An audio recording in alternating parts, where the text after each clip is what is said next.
Kombet që kemi përreth, nuk ja duan të mirën shqiptarëve. Për të mos rënë në sy, për të mos u parë si genocid, si vrasje organizuar shtetërore, nxiuan jetën shqiptarëve. Bëjoni jetën në mënyrë të tillë që të largohen, po pse? Sepse ky vend, trojet shqiptare duhet zbrazen dhe duhet popullohen me njerëzit që elita botërore ka menduar se këtu duhet vinë. Jo sostaj që shqiptarët trajtohen kaq poshtërsisht, edhe për faktin sepse Shqipëria, Kosova, Malizi, ku ka shqiptar, Maqedonia, ka pasuri prallore dhe mënyra më e mirë që ti zhvatësh një komb, zhvatësh njerëzit, banorët e një kombi të caktuar, është që ti rënosh ekonomikisht, ti lësh në padjeni të pasurive të tyre, dhe kështu që ke më të lehtë pastaj që ti zhvatësh ata. Po pse?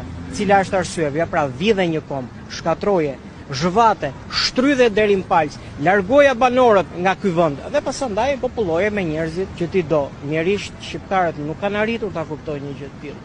Nuk duan ta kuptojnë. Dhe s'kan për ta kuptuar dhe do të vazhdojnë problemet. Shqiptarët kanë një problem të madh, nuk arrin të kuptojnë që ata që votojnë nuk mbrojnë dhe nuk përfaqësojnë interesat e tyre në parlament. Se po t'ishte kështu, atëherë si ka mundësi që gjithë ato premtime, zotime të jashtëzakonshme që këta politikanë që më vonë na bëjnë deputete, ministra, kryeministra, zëvendës kryeministra, president, i shkelim njëherë, vazhdojnë me agjendën, me planin e tyre të fëlliqur për shkatrimin e këtij kombi. Rjeta kur nuk ka qenë kaq e vështirë, kaq pesimiste, kaq pa shpresë nga 92-shi e këtej. Pse ndodh kjo? Ndodh sepse